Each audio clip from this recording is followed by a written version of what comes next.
Hello friends, once again Arjun Khandara आप लोगों के बीच में। दोस्तों, स्वागत करता हूं हमारे इस यूट्यूब चैनल पे, जिसके अंदर आज हम बात करने वाले हैं प्राग ऐतिहासिक काल और हड़प्पा सभ्यता से रिलेटेड वे प्रश्न जो कि पिछले कई एग्जामों में पूछे गए हैं, वह आने वाले एग्जामों में किस प्रकार से प्रश्न पूछे जाते हैं।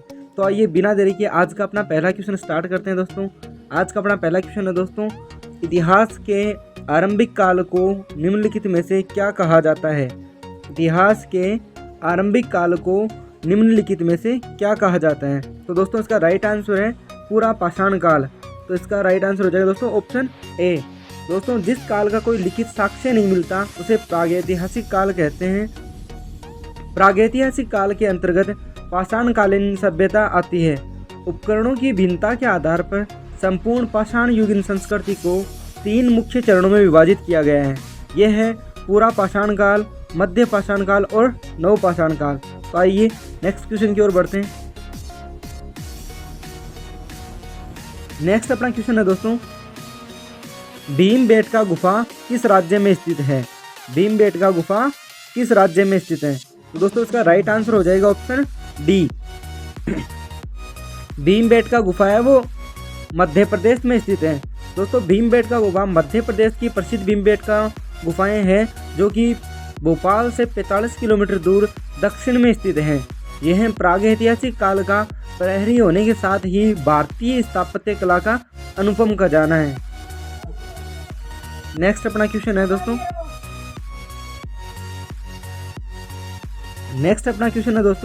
किस काल या युग को पत्थर के औजार सबसे पहले पाए गए थे। किस काल या युग में पत्थर के औजार सबसे पहले पाए गए थे। दोस्तों, इसका राइट आंसर हो जाएगा दोस्तों ऑप्शन बी, पूरा पाषाण काल में। दोस्तों, पूरा पाषाण काल में पत्थर के औजार सबसे पहले पाए गए थे। नेक्स्ट अपना क्वेश्चन है दोस्तों, सिंधु घाटी सभ्यता के शहरों की गलियां थी। सिंधु घाटी सभ्यता की शहरों की गलियां थी। तो दोस्तों, इसका राइट आंसर हो जाएगा ऑप्शन ए। सिंधु घाटी सभ्यता की जो गलियां थी वह चौड़ी और सीधी थी।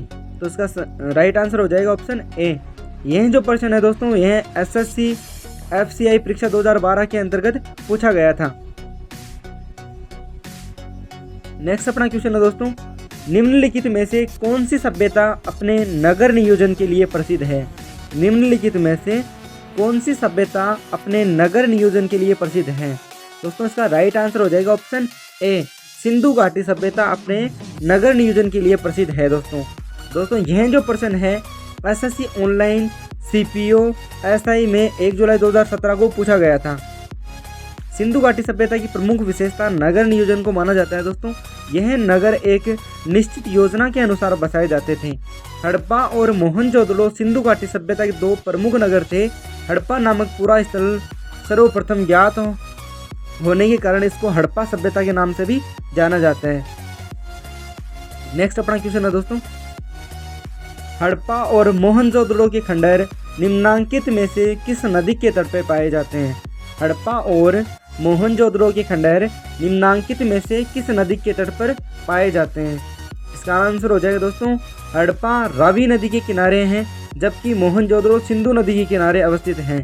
तो इसका राइट आंसर हो जाएगा दोस्तों, हड़प्पा रावी नदी के किनारे हैं, ऑप्शन ए।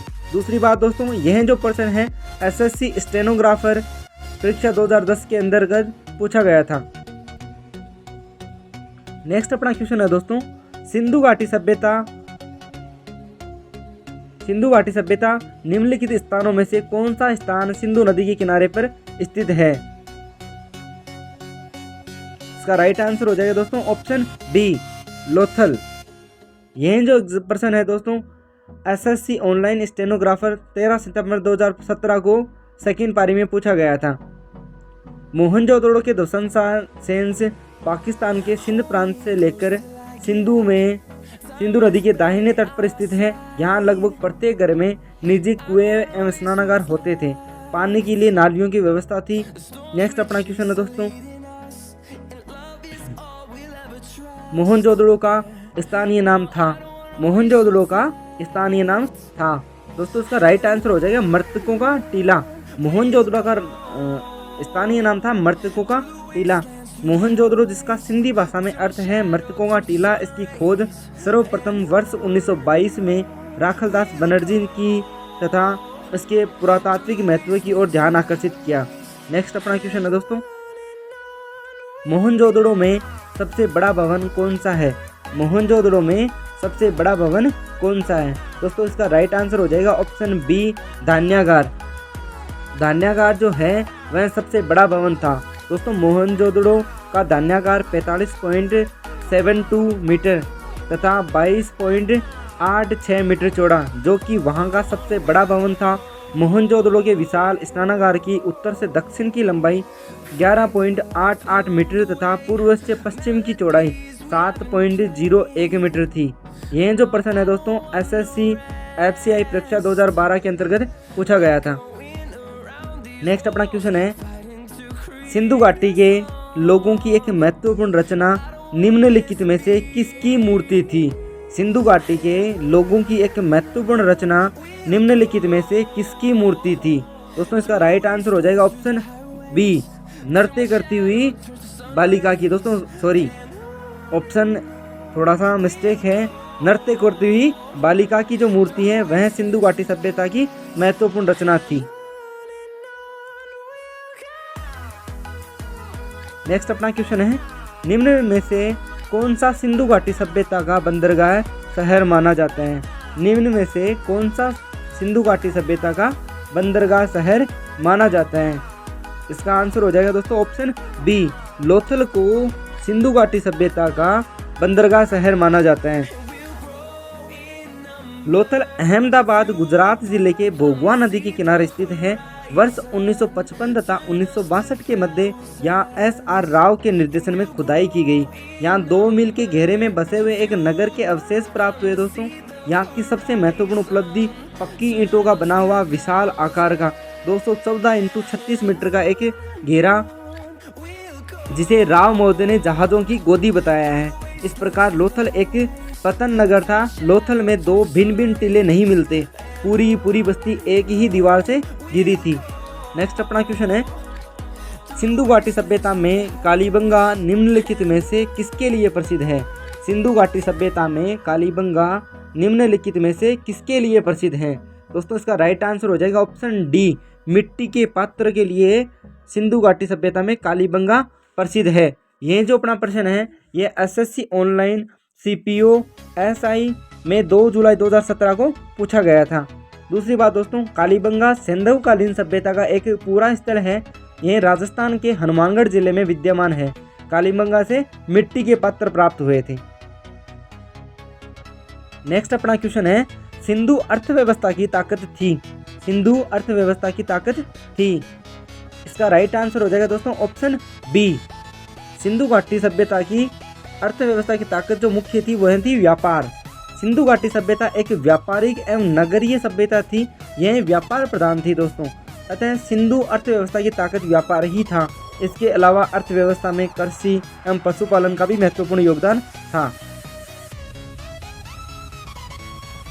नेक्स्ट अपना क्वेश्चन है, निम्नलिखित में से कौन सी धातु हड़प्पा सभ्यता से नहीं पाई गई है?